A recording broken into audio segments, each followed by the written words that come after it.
It's a 1969 Camaro SS with a 396 in it and a 4-speed.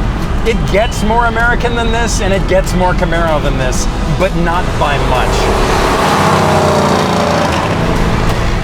If you don't love that, there's something wrong with you.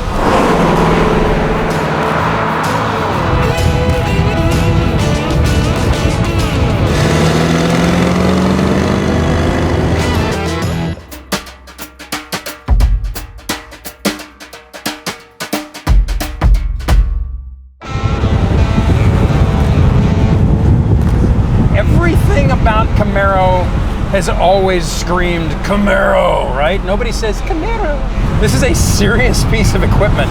These aren't cars that you drive passively.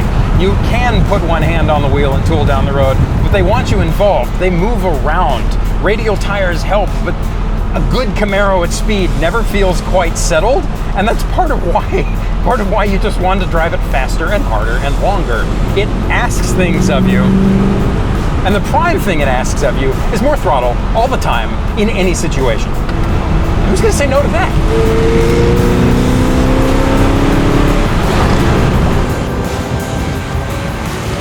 Camaros turn you into the worst, best version of yourself. And that's one of the reasons I love them so much. That's one of the reasons everybody loves them, because there was some magical meshing of the size and the driveline and all the bits from the Chevy 2 Nova. It's just a nice recipe. It doesn't do anything wrong. It's not to say it's perfect. You might want for steering feel or brakes or a little more grip or maybe fewer rattles. But if you're coming to a Camaro and thinking about what it doesn't do well, you're probably not a Camaro person. What does this feel like? Well, it feels like a lot of GM pony cars and a lot of GM muscle cars in general, right? There's not a lot of steering feel. There's a short travel throttle that gets into a big carburetor, and you can tell when the carburetor's working, part because there's a gob of induction noise that comes piling out from under the hood.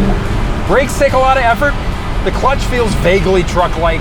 Throttle doesn't really have a lot to say about the carburetor. It doesn't matter, because there's that engine, and it just wants you to rail the living daylights out of it.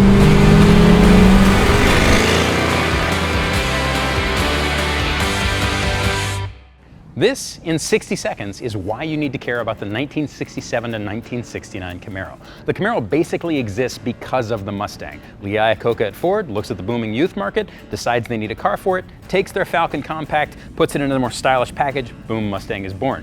GM looks at that, goes, oh hell, it works, does the same thing with their Chevy 2 Nova Compact. This is essentially a Nova reskin, just like the Mustang is a Falcon reskin.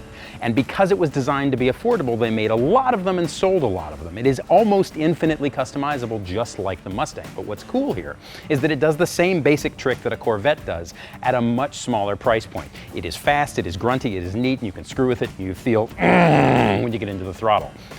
But it's available to everyone, and unlike the full-size Nova or any of GM's full-size cars, it's relatively small. And you can get it in orange. So pretty much all 67 to 69 Camaros are cool, and part of that is because of how they look, and part of it is because of what they did. This is the body style that won SCCA championships. It's the body style that went drag racing and cleaned up. It's the body style that set the tone for what that car was going to be for a long, long time.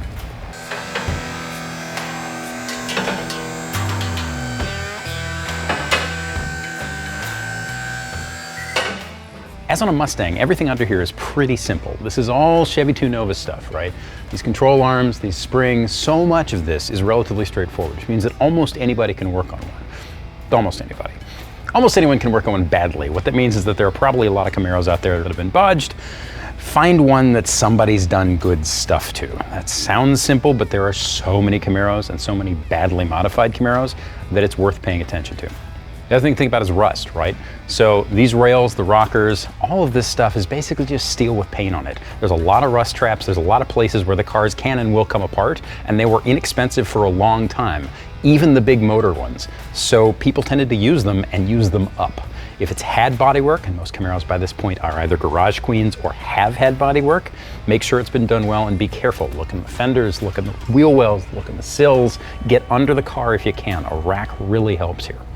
Now, most of the changes from 67 to 69 were related to driveline or cosmetics. There are a lot of cosmetic changes. They all seem pretty trivial, but people have strong opinions on them. Figure out which car you want and why. But from 67 to 68, in 67, they used a relatively simple rear suspension setup. It had a single leaf spring and same side shock absorber mountings. These shocks are mounted alternate sides. There's one to the front and one to the rear.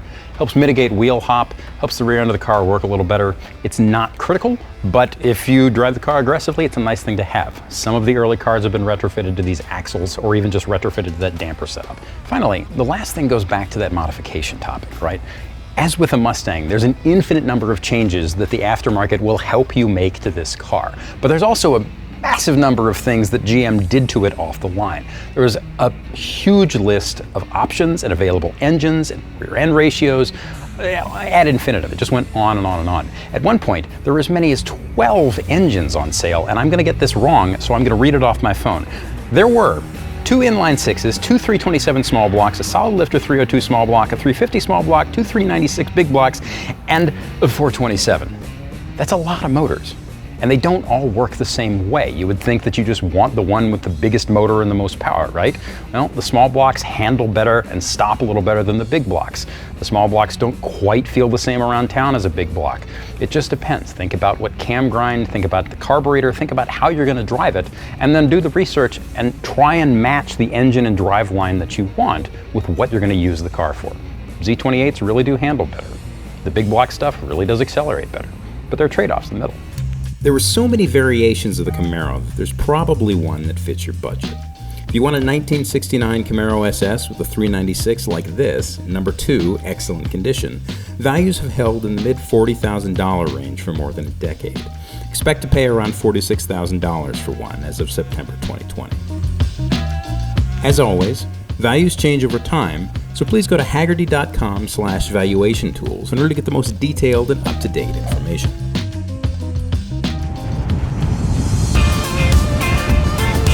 Let's talk about the value proposition for a minute. Good Camaros have always been worth decent money. It's not to say that there wasn't a time when you could get them cheap, but they've always held value okay. And the late 60s cars, they're pretty much the peak of that effect. They're the ones everybody wants. They're the ones that have the cleanest, most simple styling. They're also the first of the breed, right? And there's no shortage of appeal there, which means that you can buy one of these things and put some miles on it and know that in the long run, you probably do okay. In the meantime, if you do choose to sell it one day, you can know you ticked that box. You owned a Camaro. It's like saying I was a bare-knuckle boxer, or I flew jets in the war. Like, there's a certain amount of to it. It feels great because it is so unabashedly honest about what it is. It does not like bumpy roads. It does not like idling through traffic for long periods of time. It'll put up with it. Not to say it won't do it. I'm saying it wants more open. It wants giant roads. It wants you to be full throttled. It wants you to slam a shift lever back and forth like you mean it. Camaros have always just kind of oozed that whole like you mean it thing. You don't drive one absent-mindedly, and that's why they're great. They demand you be present in the moment, in large part because if you're not present in the moment, you're probably gonna wrap the thing around a tree.